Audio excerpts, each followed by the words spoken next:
Ladies and gentlemen, welcome to episode number 1 of Lockdown Radio.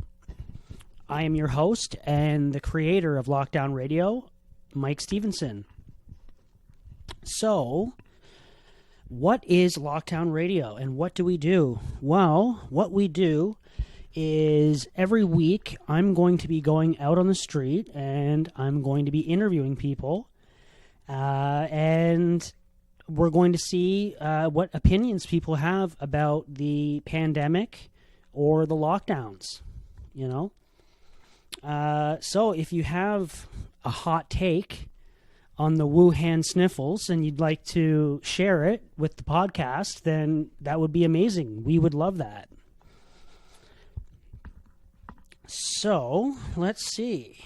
What do we believe here at Lockdown Radio? And, you know, why did we start this? Well, number one, first and foremost, is that I just am 100% against any lockdown measures really at all. I think and when I say lockdown measures, what I'm really talking about is limiting what stores you can go to, and that type of thing.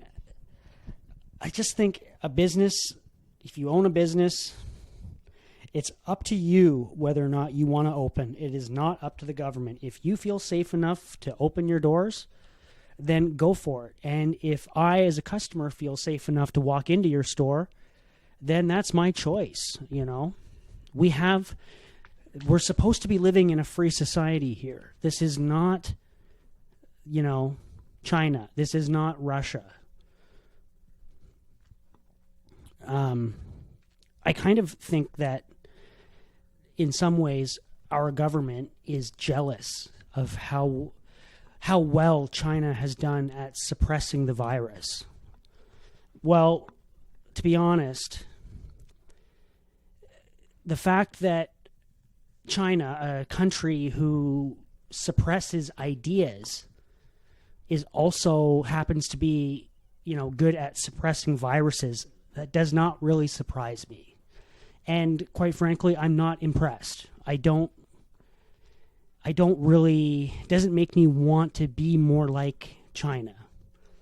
It's good that they, you know, stopped the virus. That's amazing. Good for them.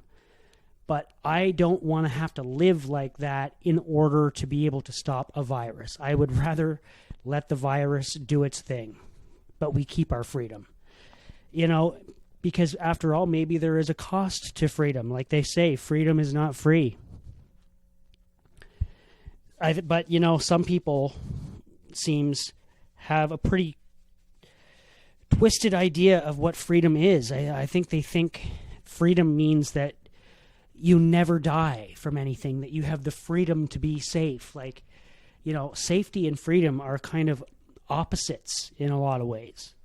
Freedom does not mean that you'll never die. It actually probably means that you are maybe more likely to die in some ways. But you'll have more fun. So I think it's worth it. Next is masks. I just think masks are incredibly overrated. I think a lot of people have this idea that as soon as you put one on, you're safe and everyone around you is now safe. Not true. It's just the illusion of safety. That's all you're getting is just an illusion. But that illusion seems to be pretty powerful because people love it and people are becoming addicted to masks. You can see it when you see people walking around wearing them everywhere. I mean, it's kind of ridiculous. People driving in their cars with them by themselves. You'll see odd things like couples in vehicles together, like a husband and wife who wear masks in front of each other in public. Why? I mean, are they also wearing it at home? I don't get it. It's weird. And, you know, there's also some people who I think, have a strange joy about the masks, which I don't like at all. And it's kind of reminds me of like your anarchist types, because really, if you go back and watch any videos about Antifa, even from 3-4 years ago, they were already wearing these masks. They all had black COVID masks that look exactly the exact same thing that people are wearing now. So they must be loving this, because that's kind of their thing, walking around, anonymously, so that you can act like an asshole and not have to worry about what people think of you, I guess. So I think the masks create a lot of problems with society. Just the other night, actually, I was out and I was walking my dog, and so we're walking, and I have to bend over and I have to pick up some dog shit. Now, I did use a bag. I don't use my bare hand. But anyway, so I bent over and I picked that up, and as I stood back up, some guy had come up from behind me wearing a mask, and his mask, he has this like crazy psychopathic looking smile. It's like teeth all across the front of it, and he's also wearing a black hoodie with this mask. So all I see is this gigantic set of this crazy, like, insane clown type smile coming at me at night from behind. And I tell you, it startled me. But those are the kinds of people. Why is that guy walking around wearing that mask at night? Like, if he is enjoying this mask thing, then I have to say it can't be good for anybody else. What's good for those types of people cannot be good for society. Those two things are in opposition of each other. Okay, so the other thing too is the whole essential and non-essential thing. It's just so gross, and I find the arrogance of governments choosing what products you can buy and that type of thing. It's just awful. Just, the easiest solution is just let people buy what they want. Let people spend their money on whatever they want. That would be freedom of choice, though. Can't have that. So,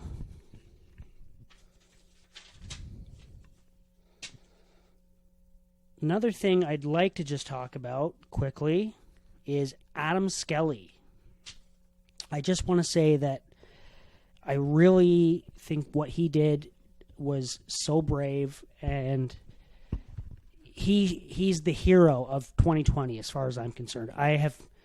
I can't think of one person who has done something more heroic than what he did by opening that restaurant, which is crazy. He's just an entrepreneur who just owns a restaurant, and he's out there trying to feed people. He's not a criminal, and yet this is one of the biggest things going on this year.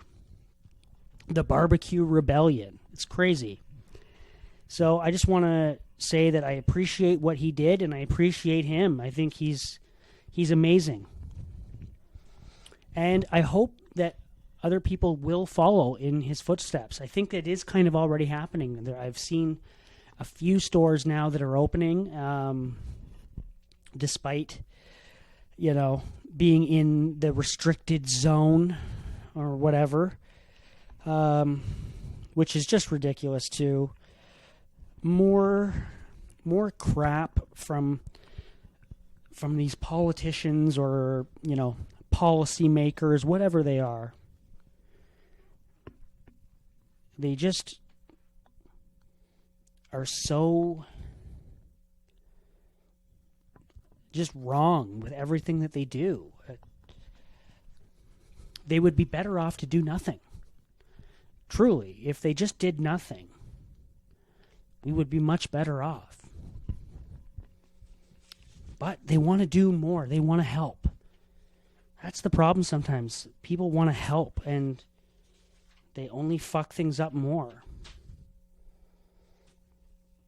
So,